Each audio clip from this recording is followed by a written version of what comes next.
spiritual body. Our Earth also has 7 chakra points at equally distant locations from one another. There is 1 chakra point on each continent. The root chakra is in Mount Shasta, California. The sexual chakra is in the Isle of Sun, Lake Titicaca in South America. The solar plexus chakra is in Uluru Kata Juta in Australia. The heart chakra is in Glastonbury or Shaftesbury, England. The throat chakra is where the Great Pyramids of Giza in Egypt are. The heart chakra is at Kuhe Malak Sia in Iran. And the crown chakra is at Mount Kailas in Tibet. Scientifically, this is explained because at the core of our Earth, there is a molten iron crystal that resonates at approximately 7 Hertz. There are energy vortexes all over the Earth where electromagnetic energy emanates. There are also several vile vortices surrounding the equator where strange anomalies occur, such as radio and compass malfunctions, as well as plane and ship disappearances. You may have heard of a few of these. So the intangible parts of our existence, such as emotions, are part of the true reality of higher consciousness. If emotions are part of a realm that we cannot experience with our 5 senses, then how is it that we are all aware of our emotions?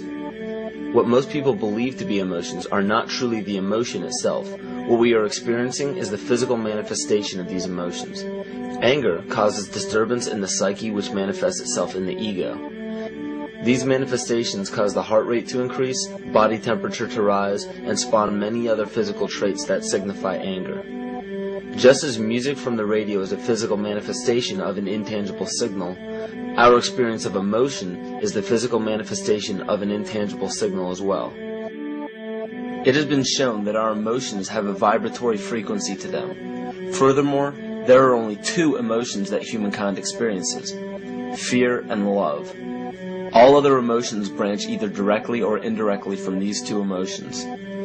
Fear has a long and slow frequency vibration to it, while love has a very rapid and high frequency. To show that vibration is the very foundation of existence, Hans Jene developed what is known as cymatics in the 1940s to show that when vibrations of sound are passed through a form of media, there is a set pattern that will follow.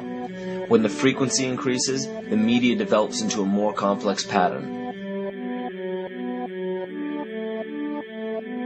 This is precisely what is happening to our Earth and to humanity. There are 64 possible codes of amino acids in our DNA structure made from 4 elements: carbon, oxygen, hydrogen, and nitrogen. By any means of logic, we should have all 64 codes activated within our DNA structure. Yet we presently only have 20 active codes. And of these 64 possibilities, it appears that only 20 of these codes are turned on right now for us, the 20 amino acids. There is a switch that turns off and turns on where those coding sites lie, and that the switch for that turning off and turning on is what we call emotion. And this is the first time that we've ever seen the patterns of emotion directly physically linked to human genetic material.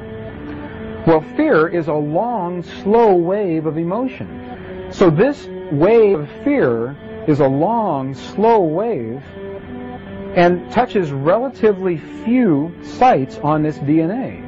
So an individual living in fear is limited to the number of antennae that they have available to them, whereas an individual living in the pattern of love, this is love. In DNA, you can see it's a higher frequency, shorter wavelength. We have many more potential sites for coding along that genetic pattern. This information, this is amazing. This is the first time we've ever had a hard digital link between emotion and genetics. This is important to understand because another researcher named Vladimir Popanov measured tiny particles of light called photons inside a vacuum tube. The photons were scattered as expected. A sample of DNA was then entered into the vacuum tube and they measured the photons again. They found that the particles of light aligned themselves along the axis of the DNA. Then, as they removed the DNA sample, the photons remained aligned to the same form of the DNA even though no DNA was present. This is what is known as the phantom DNA experiment. Science has now bridged a very important gap between physical and ethereal, or spiritual. Our emotions directly affect the structure of our DNA, which directly shapes the physical world we experience every day. So the messages left by the ancients that we've explained here were more than just prophecies about a one-world government or a new world order. We now understand why the study of the heavenly bodies were so important. The rotation and orbit of all that makes up our universe serves as a clock to map changes and transitions. This helped the ancients understand that the change of the heavenly bodies were a mirror to the changes of all existence. December 21st, 2012 is simply a natural transition from one form of energy to the next, the transcendental evolution of man. This date is what's known as 0 point. Our sun, as well as our planet Earth, is losing its magnetic field as the Earth is slowing in its rotation. All the while, its base resonant frequency, also known as the Schumann cavity resonance, is increasing in accordance with the predictable sequence of the Fibonacci theory. At a cellular level, our bodies respond to an electromagnetic pulse. The ancients called this the sacred circuit. The cells receive this pulse from the brain, which receives its pulse from the heart, which receives its pulse from the Earth. This pulse comes from the solar system, which from there comes from the galaxy, which ultimately comes from our entire universe. We literally share a pulse with all of existence. Yet another example of everything being one. For as long as scientists have been recording the Earth's pulse, it has remained at approximately 7.8 cycles per second. This was a constant fixed number until 1986 into 1987.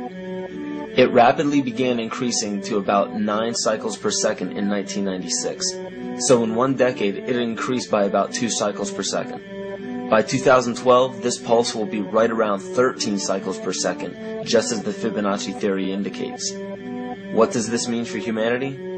Just as cymatics has shown that higher frequencies result in more complex patterns, we are now experiencing the beginning of a major shift in both physical and spiritual vibration.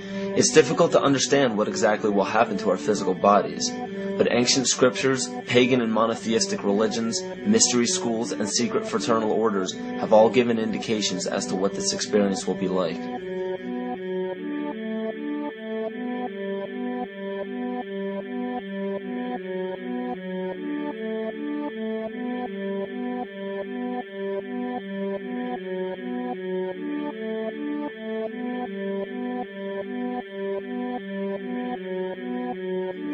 This will be the shift of the ages, the transcendental period of monumental changes to humanity. Those unprepared for this transition will likely not be able to cope with the rapid changes in the psyche.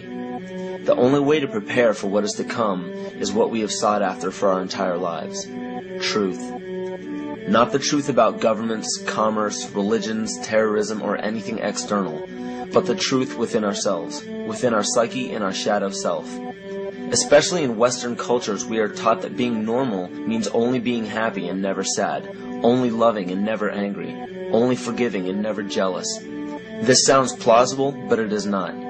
We are not meant to repress any negative emotions because it causes imbalance. To conquer our emotions, we must embrace them, not fight them. We must acknowledge them and allow them to serve their purpose as we learn from them. The ancient Essene culture left teachings dating back about 6,000 years. They taught that our relationships with one another, with the universe, and with situations and events are mirrors of the parts of our psyche that need to be cleansed. Author Greg Braden beautifully explains this entire segment at great length in his work. His hard work and understanding of these subjects contributed largely to the marriage between science and spirituality. It is very important to understand that when you fear loss, fear death, fear war, fear terrorism, or fear change, you are giving others the ability to control you based on those fears. When you fight against poverty or against racism, when you fight for relationships or for freedom, you are outwardly attempting to repress that which has been placed before you to conquer inwardly. These situations are mirrors of our fears. This is why it is important to love and only love. Love those who stand with you, but especially those who stand against you. Don't look at your fears as a threat. Rather understand that this material world is only a physical manifestation of either the love or fear in your consciousness. It's as plain as day. All you need to conquer in your life is in your face. If you want to understand what your true inner fears are, analyze your ambitions and your inhibitions. Everything explained here about the esoteric agenda of the elite few at the very top is nothing to fear.